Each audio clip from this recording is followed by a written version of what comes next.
अस्सलामुअलैकुम। SMTV global के साथ मैं हूं आमना अनफाल। सबसे पहले न्यूज़ हेडलाइंस।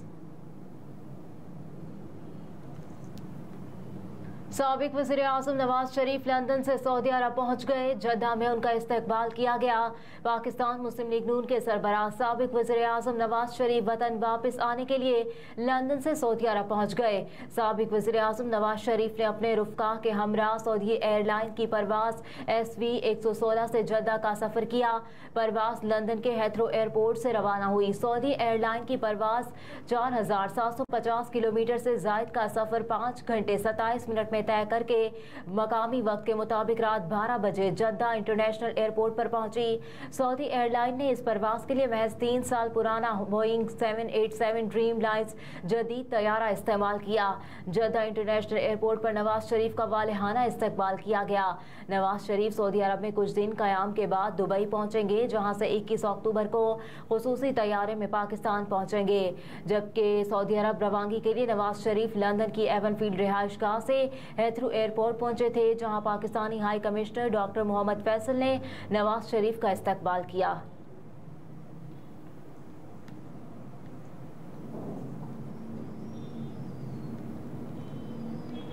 सुप्रीम कोर्ट का प्रैक्टिस एंड प्रोसीजर एक्ट बरकरार रखने का फैसला। एक्ट के खिलाफ दरखास्तें मुस्तरद। अटॉर्नी जनरल उस्मान मंसूर के दलाइल मुकम्मल होने के बाद सुप्रीम कोर्ट के फुल कोर्ट ने प्रैक्टिस एंड प्रोसीजर एक्ट के खिलाफ दरखास्त पर फैसला महफूज किया था।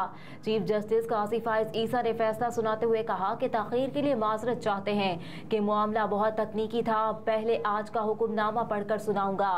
फैसले में कहा गया कि 10-5 के तनासुब से supreme court practice and procedure act को बरकरार रखा जाता है। Justice Ijazul Ahsan, justice Munib Akhtar, justice Ayesha Malik, justice Mazahir Ali Akbar Naqvi और जस्टिस शाहिद वहीद ने एक्ट की मुखालिफत की, जबकि बाकी जजेस ने एक्ट के हक में फैसला दिया और supreme court practice and procedure act के खिलाफ दरखास्तें मुस्तरद कर दी।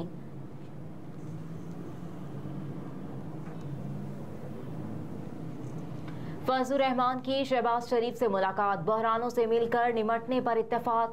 मुस्लिम लीग नून के सदर शहबाज शरीफ ने कहा कि पाकिस्तान को दिवालिया होने से बचाने में मौलाना फजलुर रहमान ने भरपूर ताउन किया। तमाम जमातों ने 16 माह में सियासत का नहीं सिर्फ रियासत बचाने का सोचा। पाकिस्तान डेमोक्रेटिक मूवमेंट के सरबराह मौलाना फजलुर रहमान की मुस्लिम लीग नून के सदर शहबाज शरीफ से लाहौर में उनकी रिहाइश गाह पर मुलाकात हुई। मुलाकात में मौलाना फजलुर रहमान ने नवाज शरीफ की वतन वापसी पर नेक तमन्नाओं का इजहार किया। इसके अलावा दोनों रहनुमाओं ने इत्तफाक किया कि बहरानों से मिलकर ही निपटा जा सकता है। इस मौके पर शहबाज शरीफ ने कहा कि पाकिस्तान को दिवालिया होने से बचाने में मौलाना फजलुर रहमान ने भरपूर ताउन किया। तमाम जमातों ने 16 माह में सियासत का नहीं सिर्फ रियासत बचाने का सोचा। मौलाना फजलुर रहमान ने कहा कि नवाज शरीफ की वतन वापसी पाकिस्तान के लिए अच्छी खबर है। सच बेनकाब हो चुका। नवाज शरीफ सियासी इंतकाम का निशाना बनाए गए। नवाज शरीफ और उनके खानदान को नाहक सताया गया।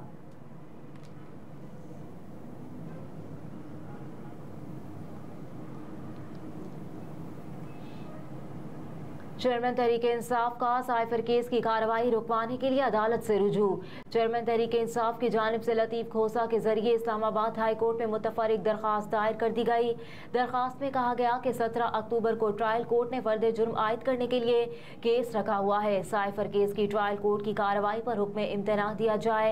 अदालत की जानिब से चेयरमैन तहरीक इंसाफ की दरखास्त समाअत के लिए मंजूर कर ली गई। Chief justice Islamabad high court Aamir Farooq आज दरखास्त पर समाअत करेंगे।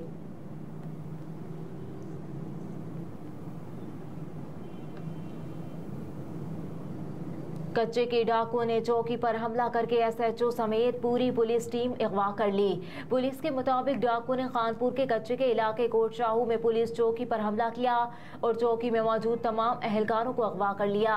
अगवा होने वालों में SHO कोट शाहू महबूब बरूही और हेड मुहर्रर समेत 5 अहलकार शामिल हैं। डाकू पुलिस अहलकारों को अगवा करके कच्चे की तरफ फरार हो गए। SSP शिकारपुर ने कहा कि अहलकारों के अगवा में बडानी जतोई गैंग मुलव्विस है, जिनके खिलाफ भर भरपूर कार्रवाई करके मुखवी एहलकारों को बाजियाब कराने की हिदायत की है और पुलिस की भारी नफरी कोट शाहू कच्चे के इलाके में रवाना कर दी गई है। निगरान वज़ीर आला सिंध जस्टिस रिटायर्ड मकबूल बाकर ने पुलिस एहलकारों के अगवा पर IG सिंध पर सख्त बरहमी का इजहार किया। कहा कि पुलिस एहलकारों को डाकू अगवा करके ले जाएं तो आवाम की हिफाजत का अल्लाह हाफिज है। क्या तमाम एहलकार सो रहे थे? 3 दिन में रिपोर्ट पेश की जाए।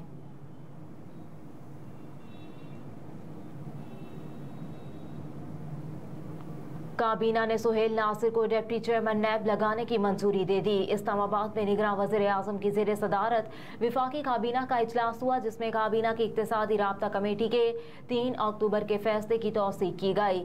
ज़राए के मुताबिक काबीना ने सुहेल नासिर को डिप्टी चेयरमैन नैब और एहतशाम कादिर को प्रोसिक्यूटर जनरल नैब लगाने की मंजूरी दे दी। ज़राए ने बताया कि इजलास में PIA की निजकारी के लिए मालियाती एडवाइजर की तैनाती की मंजूरी भी दी गई है। इसके अलावा काबीना ने 2 मुल्ज़िमान की हवालगी से मुतालिक वज़ारत दाखिला की समरी भी मंजूर कर ली।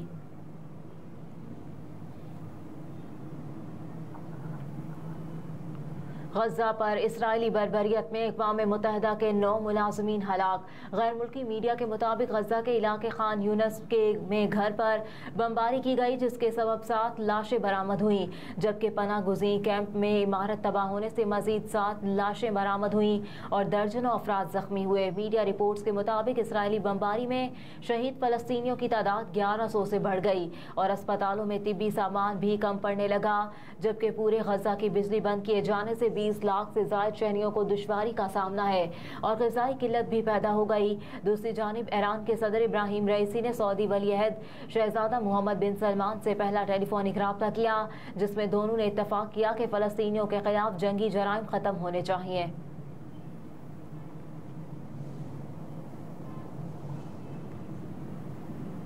चीन का एक बार फिर इसराइल फ़लस्तीन तनाज़े के 2 रियासती हल पर जोर। फ़लस्तीन इसराइल तनाज़े का बुनियादी हल अमन मुज़ाकरात की बहाली है। तर्जुमान चीनी वज़ारत ख़ारजा की जानिब से कहा गया कि फ़लस्तीन इसराइल तनाज़े का बुनियादी हल अमन मुज़ाकरात की बहाली है।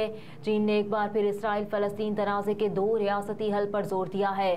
चीनी वज़ारत ख़ारजा के तर्जुमान ने कहा कि फ़लस्तीन इसराइल तनाज़े का बुनियादी हल अमन मुज़ाकरात की बहाली है। सियासी तरीक़ों से फ़लस्तीन के मसले का फ़ौरी हल निकाला जाए। उधर रूस ने भी फ़लस्तीनी रियासत के क़याम की हिमायत का ऐलान कर दिया। रूसी सदर पुतिन ने कहा कि अमरीका ने बहरी बेड़ा भेजकर खित्ते की कशीदगी में इजाफा किया। दूसरी जानिब मिस्री हुकूमत ने इसराइल और हमास से आरजी जंगबंदी का मुतालबा करते हुए कहा कि गज़ा पट्टी तक इमदादी सामान पहुँचाने के लिए कम अज़ कम 6 घंटों के लिए जंगबंदी की जाए।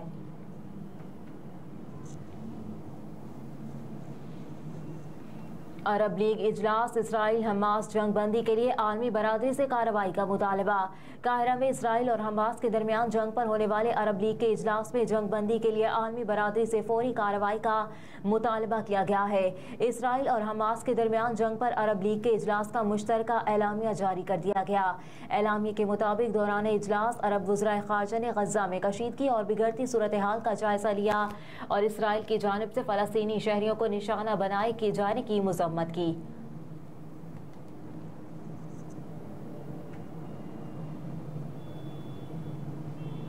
और पाकिस्तानी टीम का हैदराबाद दक्कन से अहमदाबाद पहुंचने पर शानदार इस्तकबाल। क्रिकेट वर्ल्ड कप के लिए भारत में मौजूद पाकिस्तानी टीम का हैदराबाद दक्कन से अहमदाबाद पहुंचने पर होटल में शानदार इस्तकबाल किया गया। खिलाड़ियों को रिवायती शाल पेश की गई। इससे कबल चार्टर फ्लाइट में कौमी टीम ने केक काटकर श्रीलंका के खिलाफ जीत का जश्न मनाया और इफ्तिखार अहमद ने खिलाड़ियों का मुंह मीठा करवाया। पाकिस्तान क्रिकेट बोर्ड की मैनेजमेंट कमेटी के चेयरमैन ज़का अशरफ भी आज भारतीय क्रिकेट बोर्ड की दावत पर भारत रवाना होंगे, जहां वो 14 अक्टूबर को अहमदाबाद में पाकिस्तान और भारत के दरमियान वर्ल्ड कप मैच के मौके पर पाकिस्तानी टीम की हौसला अफजाई के लिए मौजूद होंगे। ज़का अशरफ ने कहा कि वो इस अहम मौके पर अपनी टीम की सपोर्ट को बहुत ज़रूरी समझते हैं। पाकिस्तानी टीम अपनी सख्त मेहनत और जज्बे से इस मरहले तक पहुंची है और इन्हें उम्मीद है कि वो अपनी बेहतरीन कारकर्दगी से हमें फ़ख्र करने का मौका फराहम करेगी। हेडलाइंस आप जान चुके। न्यूज़ स्टूडियो से फिलहाल इतना ही। आप देखते रहिए SMTV ग्लोबल।